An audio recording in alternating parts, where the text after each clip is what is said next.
Road 96 takes place in a dictatorship where teenagers are constantly trying to escape the country through its northern border along Road 96. There's a lot going on in this game, and over the course of the roughly 7 hours or so, you'll learn an awful lot about this country, about some of the people that are there, and you'll meet some pretty interesting characters. This is an adventure game that somehow gets lumped into the walking simulator genre. It's weird, I don't really get it, but whatever. I really love these kind of games, where they just tell a story, they all offer multiple endings, and each playthrough is kind of unique to any person who's going through it. There's a lot of stuff in here, there's a lot of story. I didn't get everything on my first playthrough, but that always gives you a good reason to go back and play it again. Like many of these games, I wanted to know way more about the setting than the actual people in it. While their stories are interesting, I find the country itself to be way more fascinating. I really was digging the whole story. The country itself is really cool, and yeah, I wanted to know more about that than the actual people. Road 96 takes place in a fictitious country called Petra in the year 1996, and it's election season. So you start out 3 months before the election, and you play as 7 unnamed characters. You are trying to escape the country, so you have to find your way to the border. Once one character either dies, gets captured, or escapes, that episode ends, and then you start up with another one. You can get caught by the cops, and then you get sent to a place called the Pits, which is a forced labor camp. Or you can escape, or you can die. There is also another ending to this with Zoe. So once the character Zoe makes it to the border, you can help her escape. And that's a pretty different ending from the other ones. You meet a few characters along the way, which all tell a different part of this whole story. There's Sonia, she's a TV personality, and she's the mouthpiece for the government. Her on-air persona is very different from her in-person persona, which isn't too surprising. And then there's John, he's a freedom fighter, he drives a truck, and he is honestly pretty annoying. I do not like when I have to talk to him in this game. He just has a weird way of talking, and I don't really like it all that much. He's also driving around a pirate radio transmitter. So, yeah, he is a pretty important character. Then you have Zoe, she's the daughter of the oil minister, and she's also trying to escape the country. And she plays more into the plot than any of the other teenagers that you meet along the way.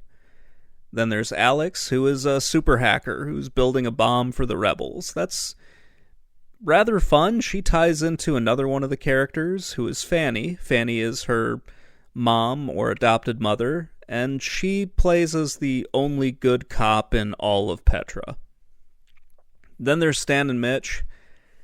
They're criminals who are trying to protect Sonia from the psychopath murderer that I'm going to talk about in a little bit. These two are kind of stupid. They're criminals that rob banks and pretty much anything. I really did not like their scenes. They're supposed to be there for comedy, but I was ready to not see them ever again after like 2 or 3 playthroughs of this. 2 or 3 episodes. Then you have Jared. He is a serial killer who drives a taxi around. He really wants to kill Sonia and the rebels because he blames them for the death of his daughter. He's a really interesting character, and I just don't think you spend enough time with him in the game, or at least I didn't. Each of those characters has a narrative conclusion, which is pretty great. I think the weakest part of the story is you don't learn enough about the country that these people are all in. And that kind of makes sense from your perspective, because think back to when you were a teenager. You didn't really know what the hell was going on in the country that you lived in either, did you? But there just isn't a whole lot that is actually said about what is going on in this country. You do know that it's a dictatorship. 10 years have passed since this terrorist attack happened when the current president took over. You don't know a whole lot about the opposition, except for they're not the ruling party, so clearly they have to be better. There's just a lot that you don't really get from all of this. It's fascinating, but it just feels like an incomplete story. They just don't tell you everything that you don't necessarily need to know, but you would want to know. And it leaves everything open to speculation and that sort of thing. That's something I like about games like this, where you can just kind of guess and come to your own conclusions about what's going on in the country. But at the same time, I really would like to know what is going on, like what are the major issues happening aside from just a really repressive government. The gameplay in Road 96 is really simple. Most of what you're doing is picking dialogue options, and then you have to solve a few pretty simple puzzles. The gameplay should be familiar if you've played something like Firewatch before. It's not too difficult, and it is pretty fun to go through. Along the way, you're going to pick up a few skills. These are things like hacking and lockpicking. Those are going to translate throughout the rest of the game, so in Episode 1, when you learn hacking, or if you learn it in Episode 1, then you can use that skill throughout the rest of the game. So that's kind of interesting to see. There's no explanation for how the entirely different character you play in the next episode knows it, but don't think about that. That's not really all that important. When you do reach the border, then you've got a few different ways that you can try to escape. You can try to get through some tunnels that are running underneath the border, and then you can try to climb over a mountain, you can hide in a truck, or you can pay somebody to smuggle you across the border. If you don't have the money, then you can try to just run for it, or you can try to talk your way across the border as well. It's a pretty interesting way of doing things. Out of all of those, hiding in the truck was my favorite, just because you can tell how annoyed the truck driver is getting that they're making him go through all these different checks. That was really cool. I really love that part. It got a little stressful, especially when you have the breath scanner and your character is trying to hold his breath for 30 seconds, and you can see your health bar ticking down a little bit each time. And yeah, it's pretty cool when you go through that stuff. But yeah, just hearing the truck driver getting pissed off that he's got to go through all these checks just to drive his cargo across, it's pretty hilarious. So there might be other ways across as well, but those were the 4 big ones that I had. There was one of the characters you meet at the border talks about a government pass, and I found one in one of the missions and just never used it, so that might be another way that you can get across. It's one that I didn't explore in this playthrough, so maybe in another one I might try that. Zoe's narrative conclusion goes to the border, so you're going to help her escape, and that's kind of its own somewhat unique way of getting out. It has to do with the Black Brigades, the rebel group that is existing in this country, so that's kind of fun to see, and it's really great to try to get her out. That's one of the parts of this that I really liked, just how many different narrative conclusions there are, and how they all work with the gameplay. Oh, you also can play air hockey a few times in this. I don't like the controls on it, but it's still kind of fun to just stop dead in your tracks and play air hockey with one of the other characters. That was pretty fun. Overall, I do like the gameplay. It's challenging, but it's still a lot of fun and somewhat easy to get through. When I first saw what the in-game graphics were, I really didn't think too much of it. Road 96 kind of looks like Firewatch a little bit. It can sometimes be rather breathtaking when you see just into the distance or when you get to certain spots, and just the whole scenery looks really great. It's a nice contrast from just what the country is really like to what the wilderness is. You have these very pretty landscapes, but you know that the government sucks, and you know that a lot of these people really are not happy. I mean, hell, there's a terrorist organization running around blowing shit up, so obviously someone is pissed off about something. The more I played this game, the more unsettled I felt. I spent some time trying to figure out why, and I realized it was because of how bright and happy the graphics are during the day.